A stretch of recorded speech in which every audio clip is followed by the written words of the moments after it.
KTR tour కు సంబంధించి మరింత సమాచారం ప్రతినిధి నరేష్ లైవ్ ద్వారా అందజేస్తారు. నరేష్, ఈరోజు కేటీఆర్ మహబూబ్ నగర్ జిల్లా వ్యాప్తంగా పర్యటించినట్టుగా తెలుస్తుంది. అక్కడ సభ ఏర్పాటు చేసినట్టుగా తెలుస్తుంది. ఏర్పాట్లు ఎలా జరుగుతున్నాయి, ఎన్ని గంటలకు సభ ప్రారంభం కానుంది, దీనికి సంబంధించి పూర్తి అప్డేట్స్ ఏంటి? మరి కాసేపట్లో మహబూబ్ నగర్ జిల్లా కేంద్రానికి BRS party working president KTR చేరుకుంటారు. మాజీ మంత్రులు శ్రీనివాస్ గౌడ్, లక్ష్మారెడ్డి, మాజీ ఎమ్మెల్యే ఆల వెంకటేశ్వరరెడ్డి కేటీఆర్ గారికి స్వాగతం పలకనున్నారు. ఉమ్మడి జిల్లా కావచ్చు, మహబూబ్ నగర్ జిల్లాకు సంబంధించి పెద్ద ఎత్తున బీఆర్ఎస్ పార్టీ శ్రేణులు, నాయకులు, కార్యకర్తలు, అభిమానులంతా కూడా BRS party working president KTR గారికి స్వాగతం పలికేందుకు సిద్ధమయ్యారు. ఇప్పటికే మహబూబ్ నగర్ పట్టణం అంతా కూడా గులాబీమయంగా మారింది. బీఆర్ఎస్ పార్టీ వర్కింగ్ ప్రెసిడెంట్ ఇవాళ జిల్లాకు రానున్నటువంటి నేపథ్యంలో బీఆర్ఎస్ పార్టీ శ్రేణులంతా కూడా ఉత్సాహంతో ఎదురు చూస్తూ ఉన్నారు. మొదటగా బైక్ ర్యాలీ, రోడ్ షో ఉంటుంది. రోడ్ షో అనంతరం ఎంబీసీ గ్రౌండ్ లో ఏర్పాటు చేసినటువంటి ఆత్మీయ అభినందన సభలో కేటీఆర్ గారు పాల్గొంటారు. మహబూబ్ నగర్ జిల్లాలో గెలిచినటువంటి సర్పంచులు, బీఆర్ఎస్ సర్పంచులను సన్మానిస్తారు. ఇదే అంశానికి సంబంధించి మనతో పాటు మాట్లాడడానికి స్థానిక బీఆర్ఎస్ పార్టీ నాయకులు ఉన్నారు. కేటీఆర్ గారి పర్యటన ఎట్లా కొనసాగనుంది, పర్యటనకు ఎటువంటి ఏర్పాట్లు చేశారు, కార్యకర్తల్లో ఎటువంటి జోష్ రానుంది, మున్సిపల్ ఎన్నికలు కూడా రాబోతున్నాయి. ఈరోజు బీఆర్ఎస్ పార్టీ జిల్లా శాఖ ఆధ్వర్యంలో మహబూబ్ నగర్ పట్టణంలో ఈ మధ్యనే నూతనంగా ఎన్నికైన సర్పంచులకు, ఉప సర్పంచులకు, వార్డు మెంబర్లకు ఆత్మీయ అభినందన సభ ఏర్పాటు చేయడం జరిగింది. దీనికి ముఖ్య అతిథులుగా రాష్ట్ర నాయకులు, రాష్ట్ర వర్కింగ్ ప్రెసిడెంట్ కేటీఆర్ గారు రాబోతున్నారు. వారికి స్వాగతం పలకడానికి ఈరోజు పెద్ద ఎత్తున మహబూబ్ నగర్ పట్టణం అంతా ముస్తాబు చేయడం జరిగింది. ఈ కార్యక్రమంలో జిల్లాలోని మాజీ ఎమ్మెల్యేలు, మాజీ ఎంపీలు, బీఆర్ఎస్ పార్టీ సీనియర్ నాయకులు, అందరూ రాష్ట్ర నాయకులు పాల్గొంటా ఉన్నారు. పెద్ద ఎత్తున ఈ కార్యక్రమాన్ని విజయవంతం చేయడానికి ఒక పెద్ద బైక్ ర్యాలీ కూడా ఏర్పాటు చేయడం జరిగింది. ఆ బైక్ ర్యాలీలో దాదాపు ఒక 5,000 మంది పాల్గొనబోతున్నారు. ఆ ర్యాలీ కూడా అన్ని ఏర్పాట్లు పూర్తి చేసినాం. అంతేకాకుండా మహబూబ్నగర్ పట్టణాన్ని సర్వంగా సుందరంగా మొత్తం ఏర్పాట్లు చేయడం జరిగింది, డెకరేషన్ చేయడం జరిగింది. పెద్ద ఎత్తున కార్యకర్తలు కూడా గ్రామాల పొంటి స్వచ్ఛందంగా వస్తా ఉన్నారు. భారీ ఎత్తున ఈ సభ సక్సెస్ చేయబోతున్నాం. దాదాపు 10,000 మందితో ఈ సభ నిర్వహించబోతా ఉన్నాం.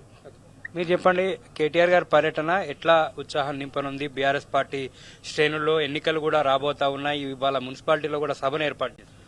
ఈరోజు ఉమ్మడి పాలమూరు జిల్లాలో ఉన్నటువంటి బీఆర్ఎస్ పార్టీ నాయకుల ఆధ్వర్యంలో మహబూబ్ నగర్ కు గౌరవ తెలంగాణ రాష్ట్ర మాజీ మంత్రివర్యులు అయినటువంటి శ్రీ కేటీఆర్ గారు రావడం శుభ పరిణామం.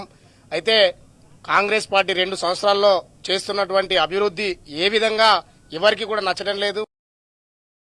దొంగ మాటలు మాట్లాడి ఈరోజు అధికారంలోకి వచ్చి ఈరోజు గత ఎన్నికల్లో అంటే 2023 ఎన్నికల్లో అనేక హామీలు అడ్డగోలుగా ఇచ్చి ఈరోజు రాష్ట్ర ప్రభుత్వాన్ని సర్వనాశనం చేసినటువంటి ముఖ్యమంత్రి రేవంత్ రెడ్డి గారి జిల్లాలో, ఉమ్మడి పాలమూరు జిల్లాలో అత్యధిక సర్పంచ్ స్థానాలు కైవసం చేసుకున్నటువంటి party BRS party. BRS party ఈ యొక్క అభినందన సభను కేటీఆర్ గారు, మన మాజీ మంత్రివర్యులు శ్రీ శ్రీనివాస్ గౌడ్ అన్న గారి ఆధ్వర్యంలో ఉమ్మడి పాలమూరు జిల్లాలో నిర్వహించడం మరోసారి అభినందనలు తెలియజేస్తూ, అయితే ఈ రాష్ట్రానికి పట్టినటువంటి ఒక చీడ పురుగు రేవంత్ రెడ్డి గారు. తాను సంవత్సరానికి గెలిచినటువంటి 100 రోజుల్లో 2 లక్షల చేసి యువతను మొత్తం కూడా భ్రష్టు పట్టిస్తా ఉన్నారు. కళ్యాణ లక్ష్మి చెక్కులు రావట్లేదు, అదేవిధంగా రైతు బంధు రావట్లేదు, అదేవిధంగా కేసీఆర్ గారి కిట్టు రావట్లేదు. మరి గౌరవ కేటీఆర్ గారిని చూసినప్పుడల్లా రేవంత్ రెడ్డి గారికి వణుకు పుడతా ఉంది. రేవంత్ రెడ్డి గారు భాష మాట్లాడే విధానాన్ని చూస్తే ఇంట్లో కూర్చున్నటువంటి చిన్న పిల్లలు కూడా ఈరోజు ఇక్కడ రేవంత్ రెడ్డి గారు మాట్లాడుతూ ఉంటే టీవీ బంద్ చేసేటటువంటి ఆలోచనతో ఈరోజు పేరెంట్స్ ఉన్నారు. ఏది ఏమైనప్పటికీ ఉమ్మడి పాలమూరు జిల్లాలో బీఆర్ఎస్ పార్టీ బలంగా ఉంది. రేపు రాబోయేటటువంటి మున్సిపల్ ఎన్నికల్లో కూడా ఖచ్చితంగా బీఆర్ఎస్ పార్టీని ప్రజలందరూ గెలిపిస్తా ఉన్నారు. నా పేరు రాజేశ్వర రెడ్డి, పిఎస్సి చైర్మన్, మహబూబ్ నగర్ మండల్ కోటాకారి సొసైటీ. ఈ రోజు తెలంగాణ గవర్నమెంట్ పోయినాక కేసీఆర్ ఉన్నప్పుడు ఎంత అభివృద్ధి ఉండే, రేవంత్ రెడ్డి వచ్చినాక అభివృద్ధి ఏమి శూన్యమైపోయింది. రైతులకు యూరియా కూడా దొరకలేక లైన్లో నిలబడి యూరియా కూడా చెప్పులు పెడతారని కేసీఆర్ అయితే ముందు ఏది చెప్పిండు అదే తథ్యం చేసిండు రేవంత్ రెడ్డి. ఇప్పుడు యూరియా దొరకని పరిస్థితిలో కూడా ఒక ఇంటింటి నల్లలు కేసీఆర్ చేసిన డెవలప్ చూస్తే ప్రతి పల్లెటూరులో ఈ రోజు కేసీఆరే కావాలి, మాకు మళ్లీ ముఖ్యమంత్రి కావాలని నిదానం ఎత్తుకున్నారు పబ్లిక్. ఈ రోజు మీటింగ్ కు పెద్ద ఎత్తున పబ్లిక్ ని ఎవరం కూడా పోగు చేసే ఆలోచన కూడా లేదు. కోళ్ళంతా కోళ్ళే స్వచ్ఛందంగా వస్తున్నారు. ఈ రోజు ఒక్కొక్క విలేజ్కి వెళ్ళి మేము వస్తాం అని మాకే ఫోన్లు చేస్తుంటే మేమే ఆశ్చర్యపోతున్నాము. ఇటువంటి పరిస్థితిని తీసుకొచ్చింది కాంగ్రెస్ గవర్నమెంట్. ఈ రోజు ఏది కూడా డెవలపింగ్ లేదు. కేసీఆర్ చేసినప్పుడు డెవలపింగ్ ఏది కూడా పట్టణాలు కానీ ఏది కూడా మహబూబ్నగర్ పట్టణాన్ని తీసుకోండి. ఒకసారికి శ్రీనివాస్ గౌడ్ చేసిన అభివృద్ధి తప్ప ఇప్పటి వరకు శిల్పారామం కానీ మినీ ట్యాంక్ బండ్ కానీ అన్ని మూలకు వారేసినారు. ఈ రోజు శ్రీనివాస్ గౌడ్ చేసిన డెవలప్ చూస్తేనే ఉంది. శ్రీనివాస్ గౌడ్ పోయి 2 సంవత్సరాల తర్వాత ఏమీ డెవలప్ లేదు మహబూబ్నగర్. ఈ డెవలప్ అంతా ఖరాబ్ అయింది కాబట్టి ప్రతి రైతు కూడా తిట్టని లేదు, బోనస్ కూడా లేదు ఇప్పటి వరకు రైతులకు బోనస్. శుభాభివందనాలు. ఆత్మీయ సర్పంచ్ ఉప సర్పంచ్ ఆత్మీయ సభకు విచ్చేసిన మన కేటీఆర్ అన్న గారికి ముందుగా స్వాగతం, ఉద్యమ వందనాలు. నేడు ఈ ప్రోగ్రాం ని ఆకర్షించడానికి విచ్చేసిన కార్యకర్తలు అలాగే రాష్ట్ర నాయకత్వం ఇక్కడ ఈ మహబూబ్నగర్ లో ఈ కార్పొరేషన్ లో ఏర్పాటు చేసిన సభకి విజయవంతం చేయాలి.